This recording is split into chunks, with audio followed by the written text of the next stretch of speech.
오늘은 빌립의 사마리아 전도 그리고 그 와중에 있었던 마술사 시몬의 가짜 회개, 가짜 회심 사건을 다루고자 합니다. 이 두 가지 사건을 통해서 두 가지 메시지를 전하고 싶습니다. 첫째는 우리를 좀 넘어가자, 자신을 좀 넘어가자 하는 것입니다. 어떤 공동체든지 끼리 문화가 있고 또 자기 자신 안에 갇히는 고이는 그런 일들이 일어납니다. 교회도 마찬가지입니다. 끼리가 있고 또 자기 자신 안에 갇힙니다. 영적 성숙이 되면 자기를 자꾸 넘어가야 됩니다. 자기를 넘어가는 경험들을 많이 하셔서 복음이 우리 안에 고이는 것이 아니라 우리를 통해서 흘러가고 우리와 우리 사이에 막혔던 담들이 복음을 통해서 무너지고 또 무너지는 그런 역사가 일어나기를 바랍니다.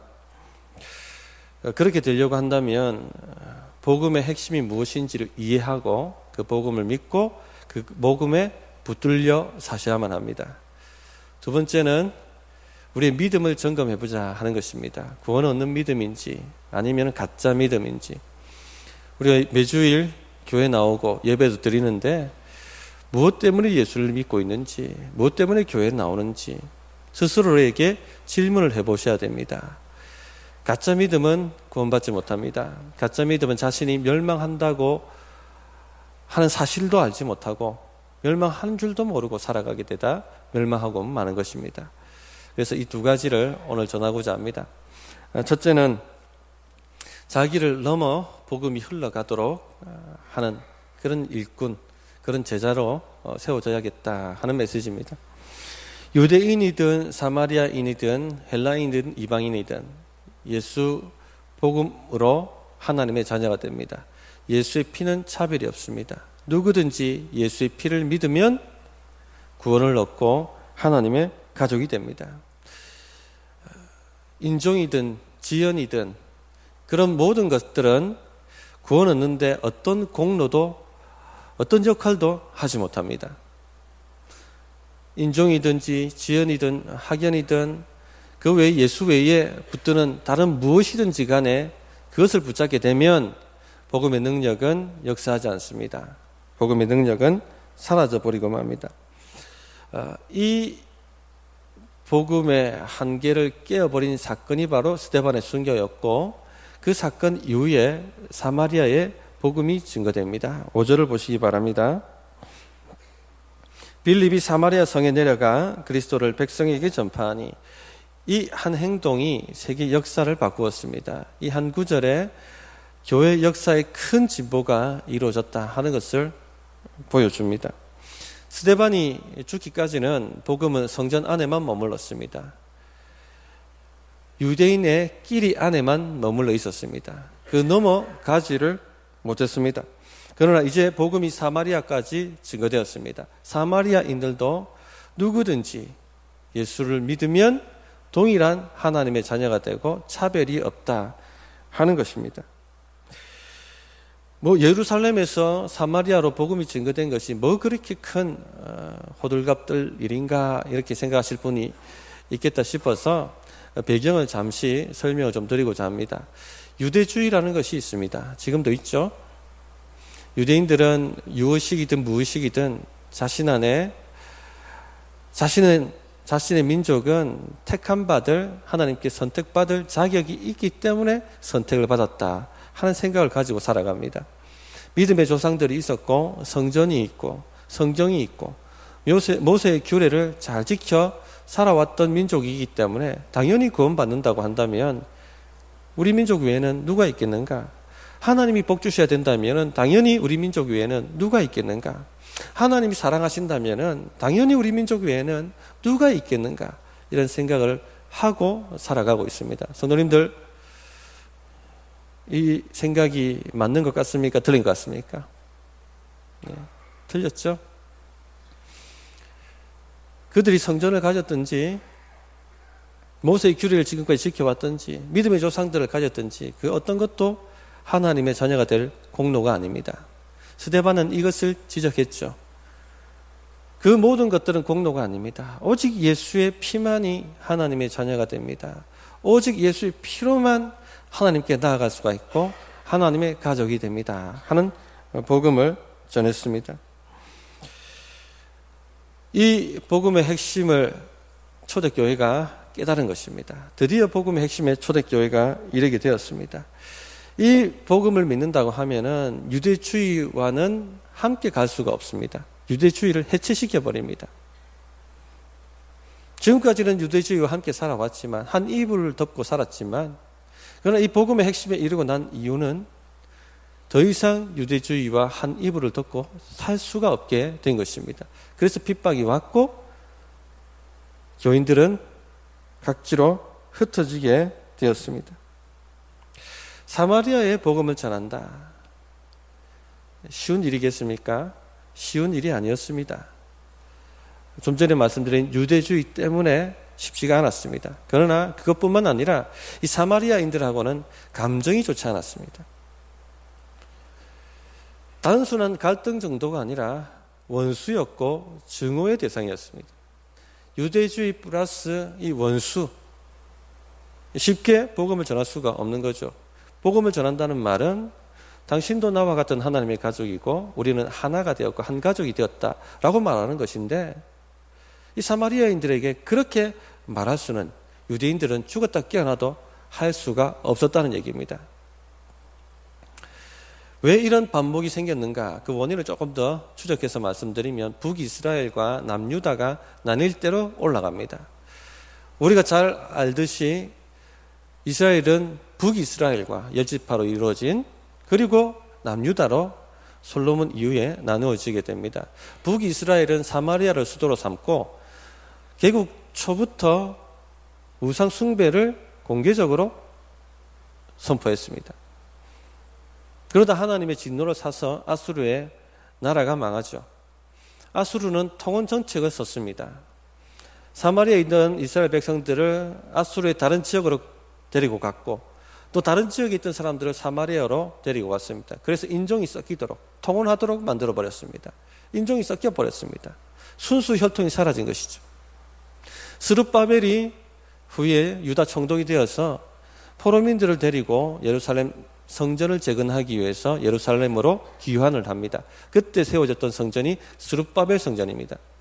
그런데 이 성전 세우는데 가장 악랄하게 방해했던 사람들이 누군 줄 아십니까? 바로 사마리아인들입니다. 그래서 이 사마리아인들과는 상종하지 않는 이 원수 지간이 되어버린 것입니다. 역사를 보면은 서로 죽이고 죽이는 그런 일들이 일어났습니다. 이 요한복음 4장에 보면 수가성, 사마리아 수가성에 예수님이 들어가시죠. 그리고 물 길러 온 사마리아 여인에게 물 좀 달라고 얘기하십니다. 그러자 사마리아 여인이 하는 말이 뭡니까? 유대인으로서 어찌 사마리아 여자에게 물을 달라고 할 수가 있느냐? 하고 반문합니다. 상종하지 않았다는 얘기입니다. 누가복음 9장에 가면 예수님께서 사마리아에도 복음을 전하시기 위해서 마을로 들어가려고 하니까 사마리아인들이 유대인들이 들어온다고 하니까 앞에서 들어오지 못하도록 막았습니다. 그때 야고보와 요한이 분노가 충만해서 주님, 하늘에서 불을 내려서 이 말을 다 불태워 죽여버리십시다 하고 요구합니다. 성경 들어보셨죠? 증오, 원수, 죽여버리십시다. 그것이 사마리아인과 유대인들 사이에 깔려있는 정서였습니다. 원수 집안인 거죠. 예수님 제자들도 일반 유대인들과 다를 바가 없었습니다. 이 생각을 벗어나지 못했습니다. 그래서 공생애 내내 예수님은 이 제자들을 그런 생각 고쳐주시기 위해서 책망도 하시고 하셨습니다. 그리고 승천하실 때에는 사도행전 1장 8절에 명확하게 사마리아도 복음을 전해야 된다라고 말씀을 하셨어요. 성령이 임하시고 능력이 임하면 너희는 예루살렘을 넘어가야 된다. 유대 땅도 넘어가야 되고 사마리아의 복음을 전해야 된다. 이 사마리아도 넘어서 저 이방인들에게까지 너희들은 복음을 전해야 된다라고 말씀하셨어요. 사마리아는 복음을 전해야 된다라고 명시적으로 명확하게 주님이 명령을 하셨던 것입니다. 그런데 성전에 갇혀 있었습니다. 여전히 그들은 종교적인 또 인종적인 편견 속에서 벗어나지 못했습니다. 또 그 증오를 벗어나지 못했습니다. 자기 안에 머물러 있었습니다. 그런데 이것을 깨치고 나간 사람이 누굽니까? 빌립입니다. 드디어 빌립이 5절에 이르러 사마리아에 들어가 복음을 전했다고 하는 것입니다. 스데반 사건을 통해서 빌립은 어떤 조건을 가지고 주님 앞에 나갈 수 있는 것이 아니라 오직 예수의 피를 가지고만 나갈 수 있다 하는 것을 깊이 이해하고 깨달았습니다. 복음의 핵심에 이른 것이죠. 예수의 피에는 차별이 없고요. 저 사마리아인들도 우리와 같은 동일한 하나님의 가족이 되고 나와 동일한 형제, 자매가 될 수가 있구나 하는 것을 그가 깨달은 것입니다. 그러므로 이 복음을 믿기 때문에 들어가서 복음을 전한 것이죠. 하나님도 이 빌립을 지지하셨어요. 표적과 기사를 동원하셔서 빌립, 네가 가는 길이 맞다 하는 것을 지지해 주셨습니다.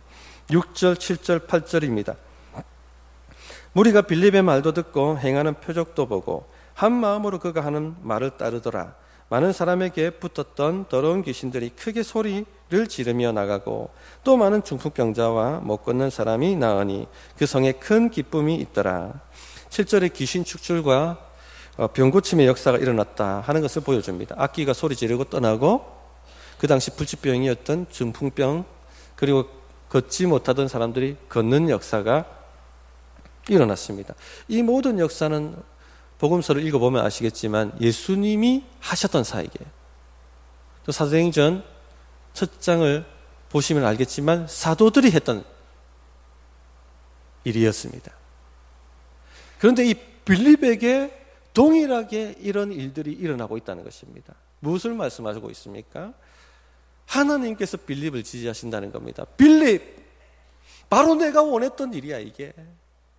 빌립, 사마리아까지 복음을 전해야 된다는 것 바로 맞아. 그것이 내가 원했던 일이고 내가 그렇게 명령했던 말이야. 그만큼 하나님께서 사마리아가 주님께 돌아오기를 원하셨고 또 그 유대인들이 성전을 넘어서 사마리아까지 자기를 넘어서 복음을 사마리아까지 흘러가도록 만들기를 원하셨다는 것입니다. 우리에게 이 복음을 믿는 믿음이 필요합니다. 인종도 아니고 지연도 아니고 학연도 아니고 다른 어떤 조건도 아니고 나와 맞는 사람만도 아니고 호불호도 아니고 성격 차이도 아니고 오직 예수의 피로 모두가 하나님의 가족이 되고 나의 형제 자매가 될 수 있다. 이 복음을 믿는 믿음이 오늘날도 필요합니다. 왜냐하면 오늘날에도 동일하게 사마리아인들과 유대인들 사이에 있었던 그와 같은 반목과 증오와 질시가 교회 안에도 그대로 고스란히 들어와 있다는 것 때문에 그렇습니다. 그런 일들이 안 생길 수가 없어요. 초대교회 때도 헬라파와 히브리파 사이에 오해와 갈등이 생겼습니다. 자라난 배경이 다르고 문화가 다르고 언어가 다르고 성품이 다르고 오해가 생기고 상처를 주고받고 원망과 불평이 일어날 수밖에 없습니다. 그러다 보니까 사마리아인과 유대인들 사이에 있었던 그 원한과 증오가 동일하게 교회 안에도 들어와 있다는 것입니다. 성도님들, 그러나 거기 머물러서는 안 됩니다. 사마리아까지 넘어가야 되는 것입니다. 우리 안에 머물러 있어서는 안 되고 사마리아까지 넘어가야 되는 것입니다. 복음이 우리 안에 머물고 끼리 안에 머물고 흘러가지 못한다면 고이게 됩니다. 썩게 되어 있습니다. 자기 주변에 쳐놓았던 담들을 다 허물어 버리시고 사마리아 같은 사람들에게 손을 내미셔야만 합니다. 나에게 맞는 사람들은 통과시키고 나와 맞지 않으면 상종하지 않고 그렇게 살아서는 안 됩니다. 왜냐하면 우리는 복음을 믿기 때문에 그렇습니다. 우리가 복음이 무엇인지 제대로 알고 그것을 붙들고 그 복음에 붙잡혀 있다면 자기를 넘어가는 역사가 일어나야 됩니다. 그렇지 않으면 하나님께서 강제로 흩어버리실 거예요. 생각해 보십시오. 매주일마다 교회로 모이는데 다양한 사람들이 모입니다. 다양한 성격이 모입니다. 그 사람들이 예수의 피로 하나가 되었다. 이것이 바로 교회의 파워입니다. 차별이 없는 것. 세상이 결코 줄 수도 없고 세상이 결코 찾을 수도 없는 파워입니다. 이런 파워가 우리 교회에 넘쳐나기를 바랍니다. 하나님은 예수의 피로 우리가 하나 되기를 얼마나 원하시는지 모릅니다. 우리 주변의 담벼락들을 좀 치워버리고 나와 너 사이를 막았던 모든 담장들을 다 허물고 한 가족 되기를 원하십니다. 이 사마리아에 복음이 증거되었고 표적과 기사가 따라왔습니다. 수많은 사람들이 믿고 세례를 받았습니다. 그런데요, 성경에 보면 아직 한 사람도 성령 세례를 받지 못했다. 성령을 받지 못했다라고 기록되어 있습니다. 예루살렘 사도들이 와서 안수하기까지는 한 사람도 성령 받은 사람이 없다. 믿고 회개하고 세례까지 받았는데 성령 받은 사람이 없다라고 기록되고 있습니다. 왜 그런 줄 아십니까? 왜 하나님께서 세례를 유보하셨을까요? 성령 세례를 유보하셨을까요?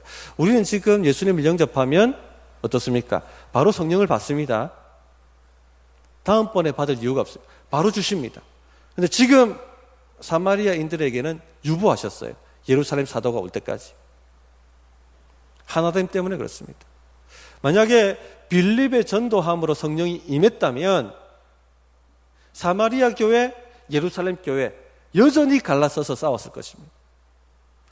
그런데 예루살렘 교회의 대표인 사도들이 와서 안수함으로 성령이 임했다. 예루살렘 교회도 인정을 한 거죠. 너는 나의 형제요, 나의 가족이다. 사마리아 교회도 예루살렘 교회가 우리에게 안수함으로 우리가 한 가족이 되었구나. 하나 되게 하시기 위해서 성령이 임하는 것을 유보하신 것입니다. 서로 깨달으라고, 서로가 한 가족 되었다는 것을 알라고. 성도님들, 이처럼 하나님은 교회가 하나 되기를 원하십니다. 교회의 교회다움은 하나됨입니다. 한 가족됨입니다. 십자가의 예수의 피가 학연과 지연과 호불호와 성격 차이와 이 모든 것을 뛰어넘어서 하나로 만드신다, 담을 허무신다 하는 것을 믿어야만 하겠습니다.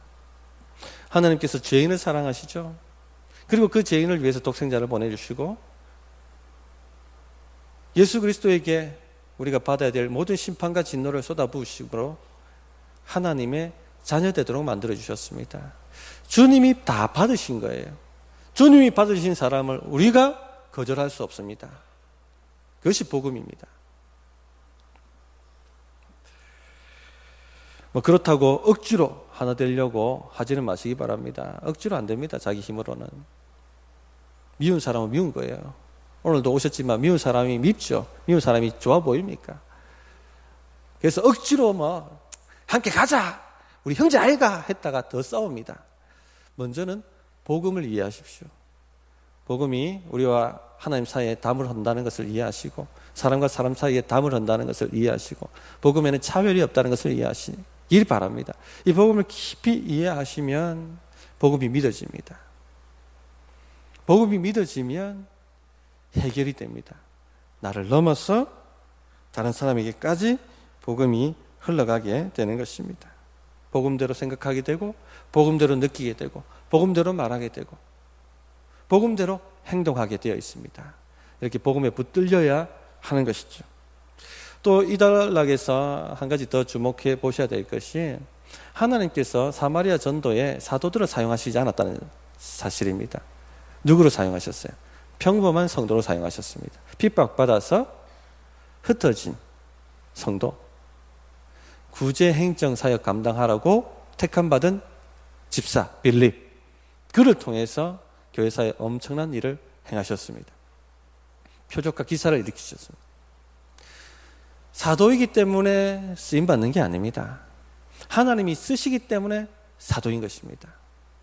하나님께서 마음만 먹으시면 평범한 빌립도 들어서 사도처럼 사용하실 수가 있는 것입니다. 중요한 것은 누구 손에 붙들려 있느냐 하는 것이 중요한 것이죠. 우리 안에 영적인 열등감이 있습니다. 우리는 조상이 안 좋아서 쓰임받지 못한다 이런 생각도 하시고요. 또 신앙의 규칙을 잘 순종하지 못해서 하나님 나를 쓰시겠나 하는 생각도 가지기도 합니다. 그러나 중요한 것은 누가 나를 붙들고 쓰시는가 하는 것이죠. 하나님이 붙들고 쓰시면 낮은 자도 높은 자가 되도록 사용하여 쓰시는 것입니다. 평범한 성도도 사도처럼 쓰시는 것입니다. 그러면 그 쓰시는 조건이 뭐냐? 복음을 이해한 사람. 복음을 이해한 사람. 복음이 모든 장벽을 허물고 차별을 없앤다 하는 것을 알고 믿는 사람, 그것을 위해서 대가 지불할 줄 아는 사람, 그 사람을 사용하셔서 하나님이 큰 일을 이루시는 것입니다. 저는 우리 성도님들이 자기를 자꾸 넘어가시는 일들이 많아지시길 바랍니다. 좀 나하고 보기 싫은 사람도 복음 안에서 품으셔야 돼요. 이 사람도 품고 저 사람, 그릇이 커지시기를 바랍니다. 자기 안에 자꾸 고여있지 마시고. 부서도 마찬가지입니다. 네 부서 내 부서가 아니라 복음 안에서 좀 한 부서 하나 자꾸 이렇게 그릇이 좀 커지셨으면 좋겠습니다. 복음이 흘러가도록, 우리 넘어 흘러가도록, 우리 교회 넘어 흘러가도록 그런 성숙이 있기를 바랍니다. 두 번째, 구원받지 못하는 가짜 믿음을 주의하시라는 것입니다. 은혜로운 사마리아 전도 이야기 속에 마술사 시몬의 가짜 회심 사건이 끼어듭니다. 많은 사마리아인들이 믿음으로 구원받고 있는데, 그러나 그 중에서도 가짜 믿음이 일어날 수 있다는 것을 우리에게 경고해 주고 있습니다. 9절을 보십시오. 마술사 시몬의 이력이 나옵니다. 그 성에 시몬이라 하는 사람이 전부터 있어 마술을 행하여 사마리아 백성을 놀라게 하며 자칭 큰 자라 하니 낮은 사람부터 높은 사람까지 다 따르며 이르되 이 사람은 크다 일컫는 하나님의 능력이라 하더라. 오랫동안 그 마술에 놀랐으므로 그들이 따르더니. 마술사 시몬 하면 그냥 우리 눈속임하는 마술을 하는 사람을 의미하는 것이 아닙니다. 악한 영에 사로잡혀서 가짜 기적을 행하는 사람을 마술사라고 얘기합니다. 그런데 보시면은 이 시몬은 자칭 큰 자라고 자기를 높여 세웠죠. 그리고 낮은 사람부터 높은 사람까지 모두 그를 따랐다고 되어 있습니다. 그리고 시몬을 크다 일컫는 하나님의 능력이라고 칭송했습니다. 이런 것을 보면 시몬은 하나님의 이름을 빙자해서 사악한 영의 역사를 일으켰던 것을 알 수 있습니다. 11절에 보시면 오랫동안 그 마술의 사람들이, 사마리아 사람들이 놀랐다라고 기록하고 있습니다. 이런 것을 보면 그 지역을 영적으로 오랫동안 장악하고 있었습니다. 무슨 일이 생기면 누구 찾아갔겠습니까? 시몬. 높은 사람들이 정책 결정하려면 누굴 찾아갔겠습니까? 시몬. 어떻게 됩니까? 이 사업을 어떻게 해야 됩니까? 시몬을 찾아다녔습니다. 시몬이 이렇게 하라는 대로 했고 하지 말라면 하지 않았고 시몬이 다 장악하고 있었던 것입니다. 그런데 빌립 집사가 와서 참 하나님의 능력이 무엇인지, 참 하나님 나라가 무엇인지 하는 것을 증거했어요. 시몬의 거짓말이 드러나고 맙니다. 12절을 보시기 바랍니다. 빌립이 하나님 나라와 및 예수 그리스도의 이름에 관하여 전도함을 그들이 믿고 남녀가 다 세례를 받으니. 빌립은 예수님의 피만이 하나님께로 갈 수 있는 유일한 길이라 하는 것을 증거했습니다. 하나님의 나라에 들어가려면, 또 하나님의 나라가 우리 삶 가운데 임하려면, 하나님의 다스리심이 우리의 문제 가운데 임하시려고 한다면 오직 예수의 피를 믿고 그 이름으로 세례를 받는 것 외에는 없다라고 증거했던 것입니다. 그러자 수많은 사람들이 믿고 회개하고 세례를 받았다, 그렇게 기록하고 있습니다. 마술사 시몬도 믿고 세례를 받았다고 기록합니다. 13절을 보시기 바랍니다. 시몬도 믿고 세례를 받은 후에 전심으로 빌립을 따라다니며 그 나타나는 표적과 큰 능력을 보고 놀라니라. 이것만 보면 빌립이 믿고 세례받았으니까 회개한 사람, 구원받은 사람이라고 생각할 수가 있습니다. 그러나 그렇지가 않죠. 시몬이 믿었던 것은 표적과 기사입니다. 예수님이 아니에요. 빌립을 전심으로 따라다녔는데 무엇에 놀라서? 그가 일으키는 표적과 기사에 놀라서. 예수님에 놀란 게 아닙니다. 복음에 놀란 것이 아닙니다. 표적과 기사에 놀란 것입니다. 다 같이 예배드리고 다 같이 믿고 다 같이 세례를 받아요.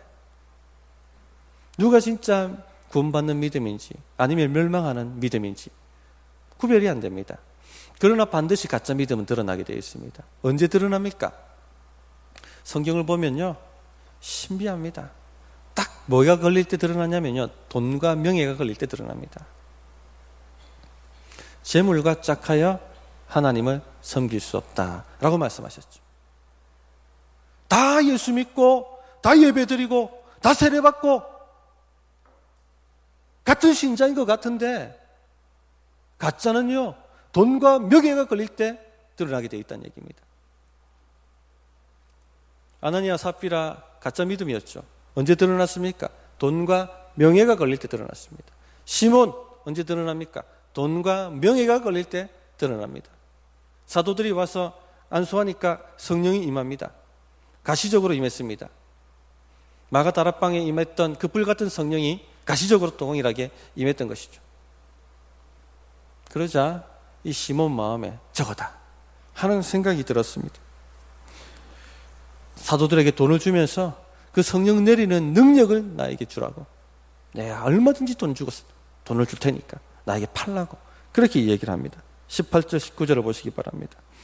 시몬이 사도들의 안수로 성령 받는 것을 보고 돈을 들여 이르되 이 권능을 내게도 주어 누구든지 내가 안수하는 사람은 성령을 받게 하여 주소서 하니. 시몬은 자신이 성령 받는 거에 별 관심 없습니다. 저 성령을 받게 하는 저 능력, 저걸 내가 사야겠다. 왜냐하면 이 시몬은 마술사 하면서 사람들을 놀래켰습니다. 가짜 기적으로. 사람들이 시몬 사업은 어떻게 해야 돼? 어디에 투자해야 돼? 돈을 가지고 왔어요. 정책 결정하는 사람도 시몬 내가 어떤 정책을 해야 돼? 돈을 가지고 왔습니다. 하나님의 큰 자라고 칭함을 받았습니다. 돈과 명예를 손에 쥐었던 사람이에요. 그런데 빌립이 와가지고 그 거짓말이 드러났죠. 사람들이 예수를 믿고 하나님의 자녀가 되고 있습니다. 사도가 와서 성령 임하라고 기도하는데 성령이 임하는 거예요. 저 능력이구나. 저 능력을 내가 사면은 내 돈을 벌 수 있겠구나. 전과 같이 동일하게 명성을 얻을 수 있겠구나. 내가 수억이 들어가도 좋으니 그 능력을 저에게 파십시오. 그렇게 사도들에게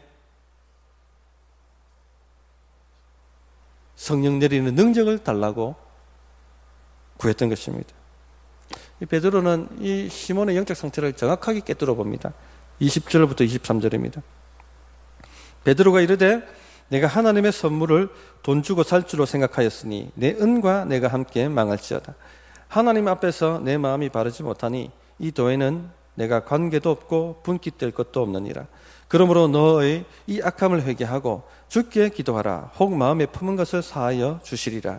내가 보니 너는 악독이 가득하며 불의에 매인 바 되었도다. 시몬은 신자처럼 보일지 모르지만 그런 사탄에 완전히 사로잡힌 사탄의 종이었습니다. 하나님의 성령을 돈을 주고 살려고 살 줄로 생각했던 사람이었습니다. 이 교회 안에서 직분을 돈을 주고 사는 것을 뭐라고 합니까? 성직 매매라고 합니다. 영어로 뭐라고 하는지 아십니까? 시몬이랍니다. 시몬이. 시몬의 이름을 따서 내 은과 내가 함께 망할지어다. 어떤 주석가는요, 내 은과 내가 지옥에 떨어질지어다 이렇게 번역합니다. 출교입니다. 이 도에 관계도 없고 분깃도 없다. 혹 제가 이 노파심에 미리 얘기 학습을 시키려고. 직분자 선거할 때 돈 주고 돈 봉투 돌리고 하는 일들이 우리 교회는 없겠지요. 없는 줄 믿습니다만 그런 데가 있어요. 시몬입니다. 시몬이. 내 은과 내가 지옥에 떨어질지어다. 이 도에 관계도 없고 분깃도 없다. 출교입니다. 출교.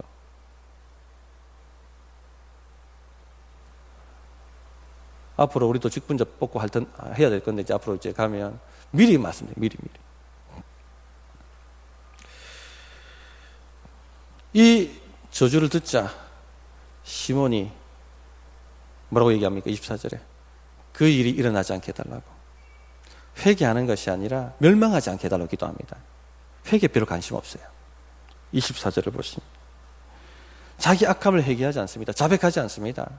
제가 그 죄를 범했나이다 하고 자백하지 않습니다. 제발 그런 악한 일들이, 그 저주가 내게 일어나지 않게 해주세요. 그것만 관심이 있습니다. 결국에 나중에 이 시몬이 누가 되냐면요, 영지주의 개수가 됩니다. 영지주의 이단의 개수가 되는데, 가장 초대교회 복음을 방해하고 교회를 반대했던 사람이 됩니다. 우리는 하나님의 말씀에 근거해서 날마다 자신의 믿음이 어떤 믿음인지 점검하셔야 됩니다. 나는 왜 예수를 믿고 있는가? 나는 왜 교회에 나오는가? 하는 것을 점검해 보셔야 됩니다. 믿고 세례를 받았다고 그것이 구원의 조건이 아닙니다. 회개하는 믿음이 구원의 조건입니다. 내 믿음이 회개하는 믿음이냐? 놀란 믿음이냐? 회개하지 않은 믿음은요, 세례를 받았다 할지라도 구원받지 못합니다. 세례는 구원의 조건이 아니라 회개한 믿음을 공적으로 선언하고 선포하는 의식입니다.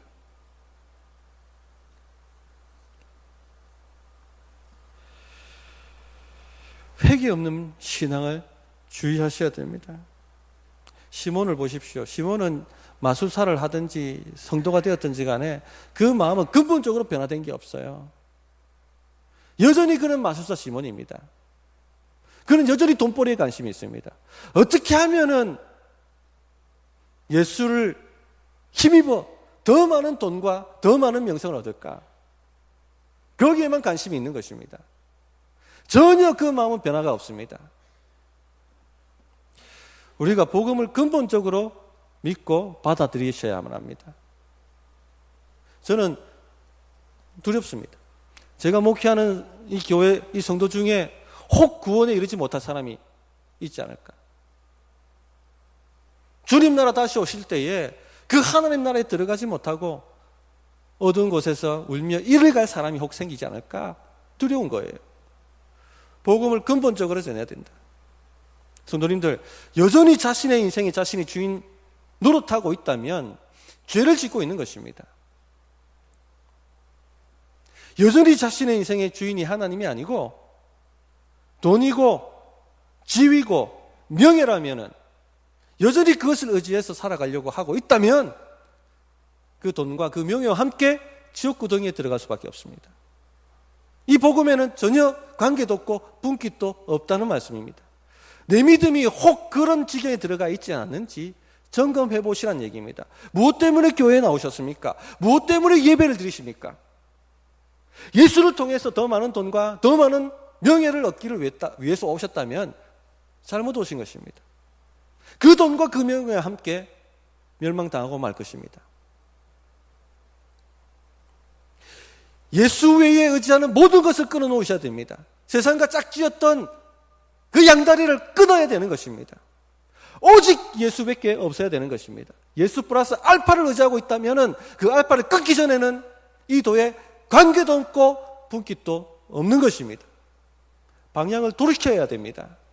오직 하나님께로 방향을 돌이키셔야 되는 것입니다. 왜 나는 예수를 믿고 있는가? 왜 나는 주일 예배를 드리고 있는가? 심각하게 자신의 믿음에 대해서 질문하셔야 됩니다.